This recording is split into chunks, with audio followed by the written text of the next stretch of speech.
E como eu disse aqui, já estamos de volta, meus amigos. Olha só.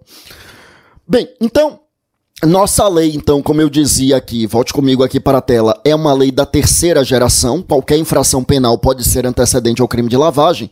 E aí eu quero algumas observações importantes, fazer algumas observações importantes aqui com vocês. Primeiro, eu quero que você realmente tome cuidado para perceber, meus amigos, que vejam que eu estou batendo na tecla no sentido de que qualquer infração penal antecedente. Veja que eu não estou dizendo qualquer crime antecedente. Meus amigos, vejam que na época em que a gente tinha uma lei de segunda geração, aí realmente nós tínhamos um rol taxativo de crimes. Só poderíamos ter crimes como antecedente da lavagem de dinheiro. Com a reforma de 2012, veja que a gente, além de já não ter o rol taxativo, veja que a gente ainda tem a expressão infração penal. E lembre que infração penal é gênero que abrange o crime e a contravenção penal. Tanto o crime quanto a contravenção penal, tá bom? Então, por que que isso é extremamente importante, meus amigos? Vejam só e acompanhem comigo. É extremamente importante porque, por exemplo, desde 2012, a gente pode ter como infração anterior ao crime de lavagem, por exemplo, jogo do bicho ou exploração de jogos de azar, porque na lei de contravenções são duas contravenções diferentes. A gente tem uma contravenção de exploração de jogos de azar e temos uma outra contravenção que é específica para o jogo do bicho. E aí é interessante a gente perceber o seguinte: essas contravenções, obviamente, são muito mais brandas do que a própria lavagem. Primeiro, porque a contravenção não é crime. Segundo lugar, em consequência, justamente por ser contravenção, a pena é pena de prisão simples. Aqui na lavagem, a pena é de reclusão, que é muito mais gravosa. A pena da lavagem é muito maior, chega a 10 anos. Volte comigo aqui para a tela, tá aí na tela, na parte inferior aí do seu vídeo, reclusão de 3 a 10 anos, além da multa. Então, veja que pode acontecer de a infração penal antecedente ser muito mais branda, ser muito mais leve do que o próprio crime de lavagem. Isso não é raro de acontecer. Isso acontece com uma certa frequência, inclusive. Tá? Então é importante, meus amigos, chamarmos a atenção para isso. Mas eu prossigo ainda aqui com vocês para chamar a atenção para o seguinte. Então veja que a gente pode ter infração penal, né, ou crime ou contravenção. Agora, por exemplo, eu não posso ter como infração anterior à lavagem a improbidade administrativa, porque improbidade administrativa não é infração penal. A gente sabe, para a maioria da doutrina é infração administrativa e para uma parcela minoritária diz que é infração político-administrativa, mas não é infração penal. O que pode acontecer, todavia, é que um ato de improbidade administrativa também constitua crime. E não é bis in idem, lembre, porque são duas esferas diferentes. Uma é esfera penal, outra é esfera administrativa. Então pode acontecer de a gente ter um ato de improbidade que também constitua crime, e aí, no que tange a consideração como crime, a gente vai considerar como antecedente à lavagem. Isso é plenamente possível, tá? Aí realmente é plenamente possível, como eu dizia. Bom, agora a improbidade em si não pode ser anterior da lavagem, né? Não pode ser antecedente da lavagem. Antecedente da lavagem tem que ser infração penal, ou crime ou contravenção. Outro ponto importante é lembrarmos o seguinte. Claro que a gente diz assim, qualquer infração penal pode ser antecedente da lavagem. Por que a gente diz isso? Porque antigamente, antes da reforma de 2012, a gente tinha um rol taxativo. Agora, volte comigo aqui para a tela, a gente não tem mais rol taxativo, então, em tese, qualquer infração penal pode ser antecedente da lavagem, sem problema em relação a isso aqui. A grande questão, meus amigos, é que, obviamente, isso a gente vai falar em tese. Porque, na prática, por óbvio, existem infrações penais que não serão antecedentes da lavagem. Porque, obviamente, só pode ser antecedente da lavagem o crime que tem algum tipo de repercussão patrimonial. A gente não pode ter lavagem de dinheiro, né, como crime antecedente o estupro. Não existe isso. Estupro não tem repercussão patrimonial. Então eu não posso ter lavagem de dinheiro. O que pode acontecer é que, além do estupro, o criminoso praticou alguma outra coisa. Então estuprou a vítima e ainda levou os pertences da vítima. Tudo bem, então em relação ao roubo que ele praticou, aí eu posso ter como infração antecedente da lavagem. Mas o estupro em si, ele não tem repercussão patrimonial. Para que o crime seja antecedente da lavagem, ele precisa ter repercussão patrimonial. Ainda que essa repercussão patrimonial não seja um elementar do crime. Por exemplo, lucro não é um elementar do tráfico. Existe tráfico ainda que o sujeito forneça a droga gratuitamente. Tem aquela hipótese, inclusive, da lei de drogas, do artigo 33, parágrafo 3º, que é um tráfico com a pena bem menor, pena máxima de 1 ano apenas, que é o sujeito que leva a droga para consumir em conjunto com pessoas do seu relacionamento e sem finalidade lucrativa. Aí é o 33, parágrafo 3º, pena máxima de 1 ano. Mas o sujeito que fornece a droga gratuitamente e não é nessa condição de levar para consumir em conjunto, ele simplesmente dá a droga para alguém. É o tráfico do caput do 33. É pena de reclusão de 5 a 15 anos. Então veja que a finalidade lucrativa não é um elementar do tráfico. Eu posso ter tráfico sem repercussão patrimonial. Não é um elementar. Mas se o tráfico tiver repercussão patrimonial, nada impede que a gente tenha, meus amigos, o tráfico, obviamente, como antecedente da lavagem. Até porque, né, desde a primeira geração, a lei de lavagem, as leis de lavagem mundialmente falando, surgem justamente por conta do combate ao tráfico, né? Bom, vamos lá. O que é que acontece, meus amigos? Então, eu reitero que qualquer infração penal, em tese, pode ser antecedente da lavagem, mas é sempre bom fazer a ressalva dessa expressão em tese, porque, afinal de contas, para que seja antecedente da lavagem, precisa ter repercussão patrimonial. E aí, lembre comigo, eu já coloquei aí na tela, nós começamos Lei 9.613 na segunda fase da lei da geração, né, na segunda geração de leis de lavagem, e atualmente nós estamos na terceira geração. É a mesma lei, 9.613, mas ela foi reformada em 2012 e chegamos então na terceira geração, em que qualquer infração penal, em tese, pode ser antecedente da lavagem de dinheiro. Tá, outro ponto importante para nós aqui.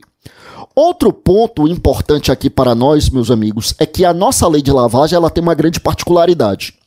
Diferentemente do que acontece com a maior parte das leis de lavagem na Europa, aqui no Brasil, meus amigos, nós criminalizamos a autolavagem. Boa parte das legislações europeias não criminaliza a autolavagem. No Brasil, nós criminalizamos sim a autolavagem. Como assim? O que é isso? Vejam só. É o seguinte, meus amigos. Autolavagem é você punir pela lavagem aquele que praticou a infração antecedente. Isso no Brasil acontece. Em muitos países, não. Em muitos países, como o objetivo da lavagem é justamente você evitar essa circulação patrimonial, circulação financeira, ou utilizar essa circulação financeira para identificar os crimes antecedentes, né, seguindo o dinheiro, né, follow the money, né, então é justamente por isso que o objetivo ali é você criminalizar aqueles que praticam a lavagem, e aqueles que praticarem infração antecedente responderão pela infração antecedente. Por exemplo, imagina que eu pratico o tráfico de drogas, aí pego o dinheiro do tráfico e eu vou procurar um doleiro. Aliás, é curioso como a expressão doleiro acabou ganhando uma conotação pejorativa, quando na verdade doleiro nada mais é do que alguém que trabalha com câmbio, né, que era popularmente chamado de doleiro.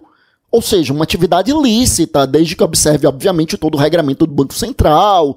Então, a rigor, aquilo que a gente chamava popularmente de doleiro, que era aqueles que trabalhavam com câmbio, na verdade não há nenhuma ilegalidade nessa atividade. Mas com o tempo chegou a ganhar uma conotação pejorativa.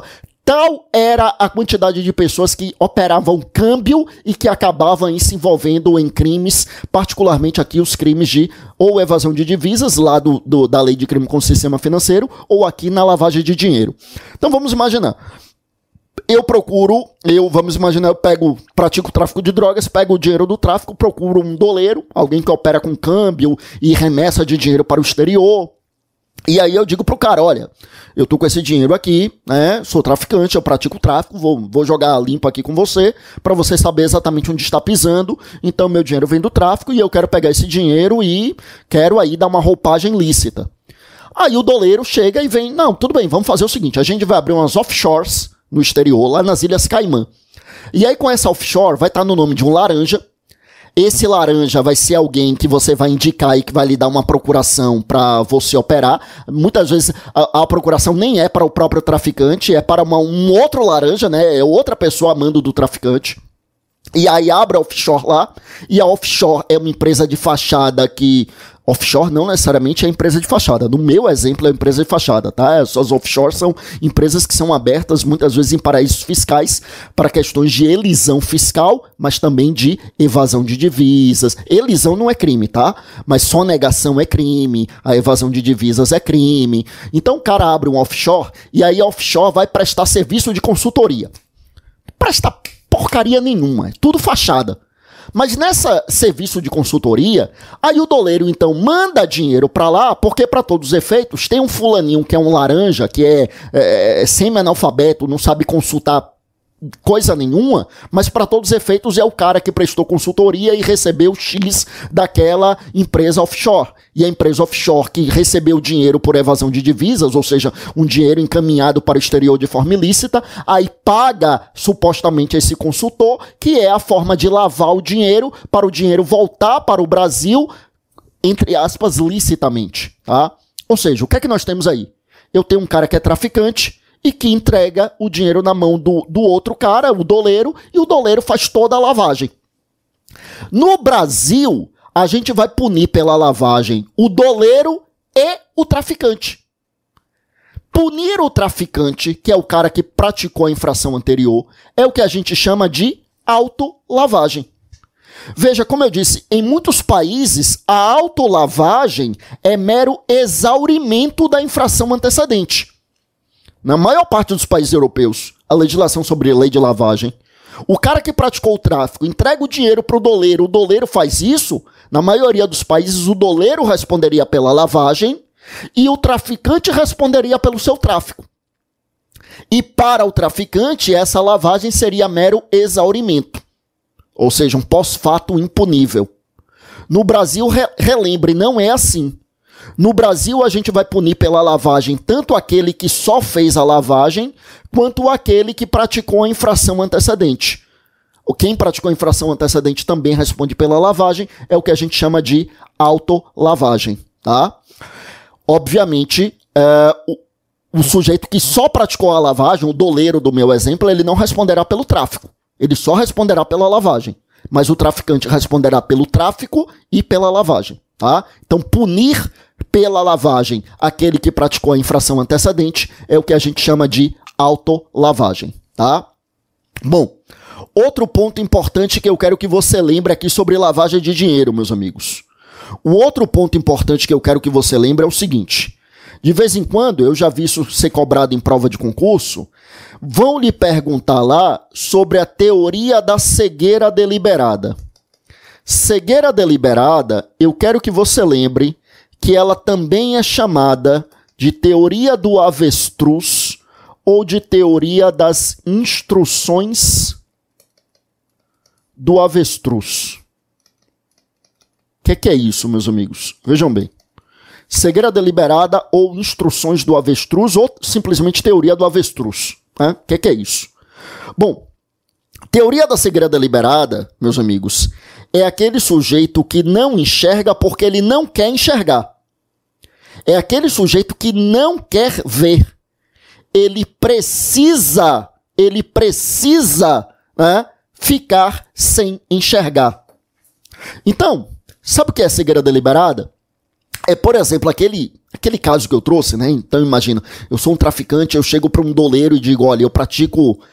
E aí eu vou dizer, eu pratico tráfico e eu quero... Aí eu digo, olha, eu quero mandar o dinheiro para o exterior, eu preciso de um jeito de justificar minha renda, porque o meu dinheiro vem do... Aí ele me interrompe e diz, não me diga! Eu não quero saber. Não me interessa o que é que você faz, eu não tô nem aí, não me diga. Quanto menos eu souber, melhor. Pronto. Isso é teoria da cegueira deliberada.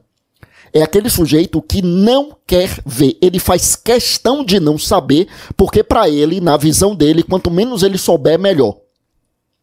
Essa é a ideia de cegueira deliberada. Não sei, não quero saber.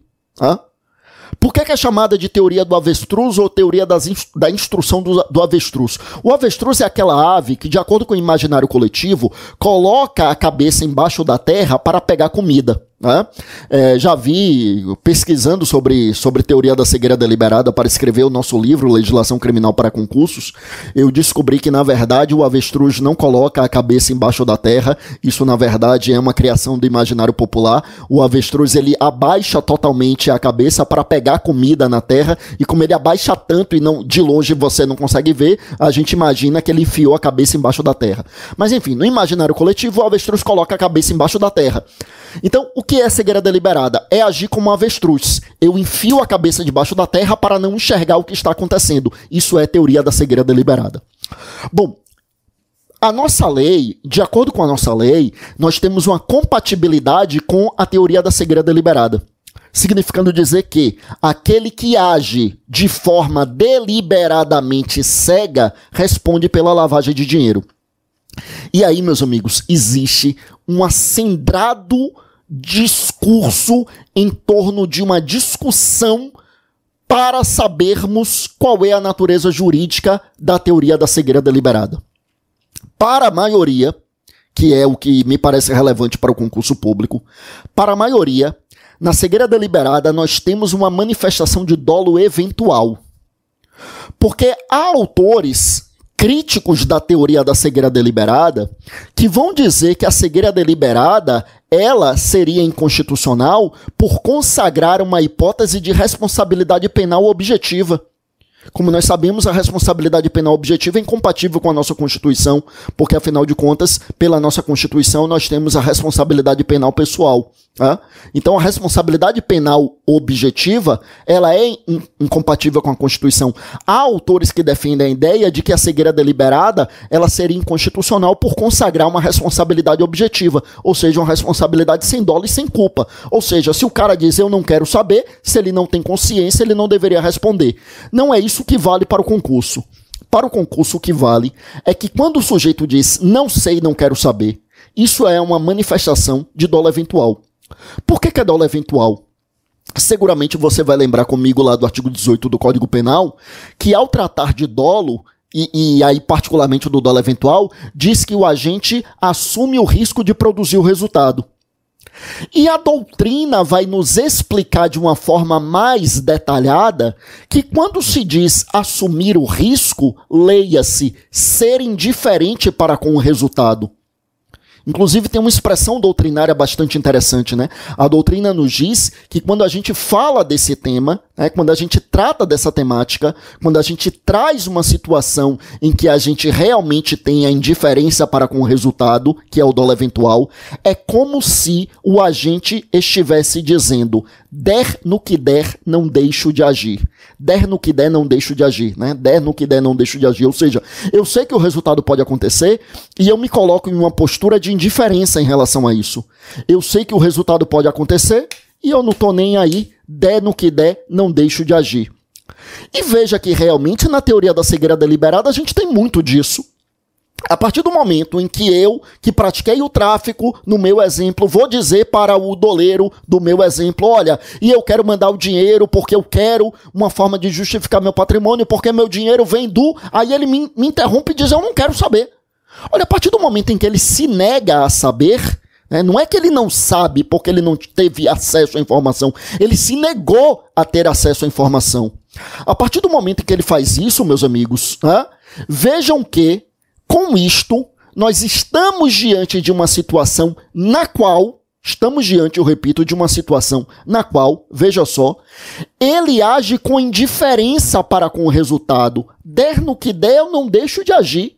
Não me interessa se seu dinheiro vem do tráfico, se vem da corrupção, ou se vem do trabalho honesto, não me interessa. Der no que der, não deixo de agir. Por isso que o que vale majoritariamente é o argumento de que a teoria da cegueira deliberada seria constitucional, seria compatível com a nossa Constituição, por caracterizar uma manifestação de dolo eventual. Por caracterizar, eu repito, uma manifestação de dolo eventual, tá bom? Então, eu repito aqui, meus amigos, para vocês que efetivamente estamos diante de uma possibilidade de falarmos sim na punição do agente por conta da teoria da cegueira deliberada, conhecida, como nós dissemos aqui, como teoria do avestruz ou da instrução do avestruz, né? Ou das instruções do avestruz, tá bom? E justamente por isso, a lei nos traz alguns profissionais que têm a obrigação de relatar, meus amigos, atividades suspeitas. Nós temos alguns profissionais, eu repito, que têm a obrigação de relatar algumas atividades suspeitas. Então, os chamados gatekeepers, né? Os gatekeepers que têm aqui a obrigação de relatar, como eu dizia, algumas atividades suspeitas. Então, por exemplo, um gerente de banco, um corretor de imóveis. Meus amigos, existe uma obrigação legal aqui. Vejam que nós estamos dizendo que quando a gente fala aqui desses profissionais, eu vou escrever aqui, são os gatekeepers, tá? Assim, gate de portão mesmo, né, de entrada, de porta de acesso, né, então gate literalmente portão, e os keepers, né, assim, keeper do verbo to keep, né, de manter, de segurar, de sustentar, né, então os gatekeepers são alguns profissionais que têm ali algumas obrigações de relatar, e aí entrariam corretores de imóveis, entrariam aí gerentes de banco, responsáveis por instituições financeiras, e por aí afora. Então, por exemplo, o gerente de banco ele tem a obrigação de apontar, né, para o... Antigamente era o COAF, né? Agora é o IFE, né? Que é a unidade de inteligência financeira lá do governo federal, né? Então, há uma obrigação de relatar uma movimentação financeira suspeita. E aí, de vez em quando a gente vê aí na imprensa, né, que o COAF, hoje é o IFE, né, mas o COAF emitiu relatórios que apontam movimentações financeiras suspeitas. Meus amigos, vejam, uma movimentação financeira suspeita não significa dizer que haja uma movimentação criminosa, mas há uma movimentação financeira atípica. Então pode acontecer. Imagina, por exemplo, a pessoa foi lá, passou no concurso delegado federal. Então, funcionário público, né? Dentro dos limites estabelecidos na lei, pode ter alguma outra atividade. A gente sabe que para servidor público algumas atividades são vedadas, e, por exemplo, na magistratura, no MP, é uma vedação ainda maior, né? Por exemplo, mas assim, a gente sabe que algumas atividades são permitidas. Então, claro que a pessoa pode ser delegado federal e ter outras fontes de renda, pode ser professor, pode, né, atuar até como no ramo empresarial em algumas atividades, não em todas, mas desde que não seja o gestor, né, o sócio administrador, desde que seja um sócio cotista, pode ser investidor também, pegar o dinheiro, investir, ter aplicações, enfim, ter outras fontes de renda. Mas assim, vamos imaginar que é um servidor público. Você tem o exemplo do delegado federal, poderia ser qualquer outro servidor público, mas é um sujeito que tem ali uma renda mais ou menos igual todos os meses, né?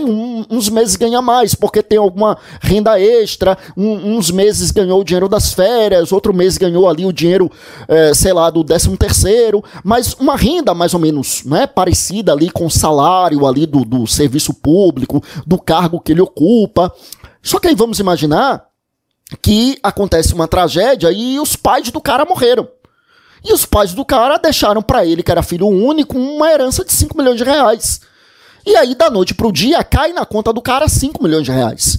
O cara que era servidor, que é servidor público, ganha o seu salário, etc e tal, e da noite pro dia ganhou 5 milhões. Essa movimentação financeira precisa ser informada. E é uma movimentação financeira atípica. Criminosa? Não, mas atípica. E aí gera um relatório, e esse relatório vai partir para uma investigação, e quando forem investigar e perceberem que ele pagou os tributos relacionados lá ao imposto de transmissão pela morte, né, o ITCMD, né, imposto de transmissão de causa-mortes e de doação, né, no caso Então que ele pagou o tributo estadual, o ITCMD, que no ano seguinte ele declarou tudo para a Receita Federal, então vão perceber que ele tem como justificar a renda dele, que a origem é lícita. Então, assim, houve a geração de um relatório de movimentação atípica, de movimentação suspeita, e que vai poder dar ensejo ou não a uma investigação, e essa investigação pode descobrir ou não uma prática criminosa.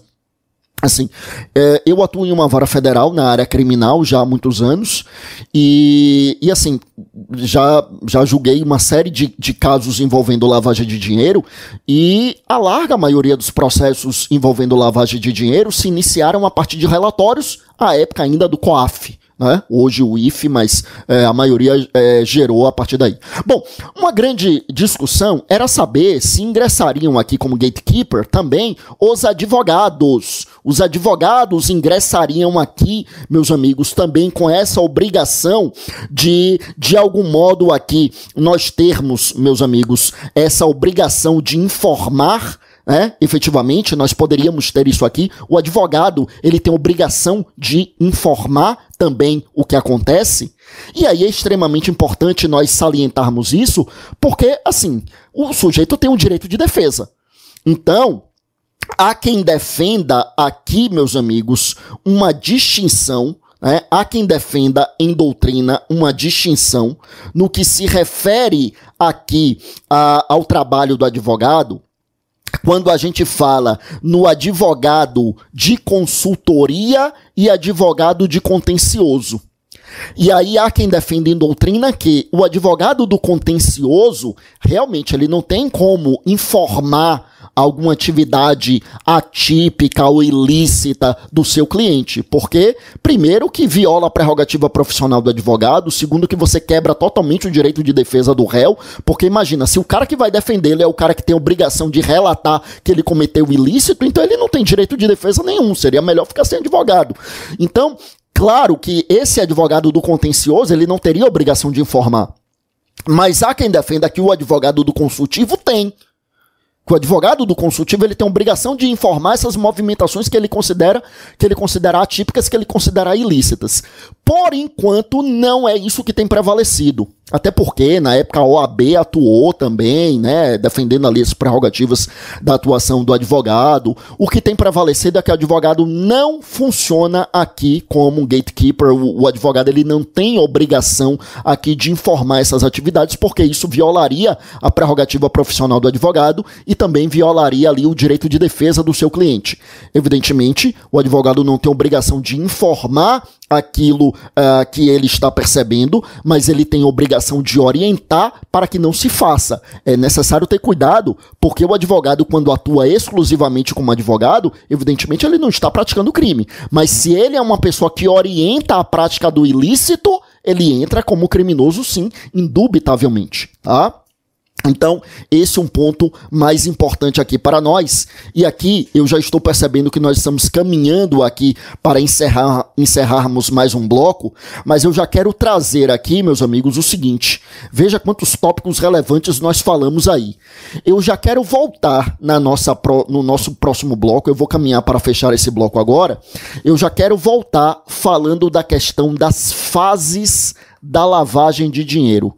Já vamos falar das fases da lavagem de dinheiro. Então, feitas essas considerações, eu fecho esse bloco, a gente volta daqui a pouco falando das fases da lavagem. Vamos lá.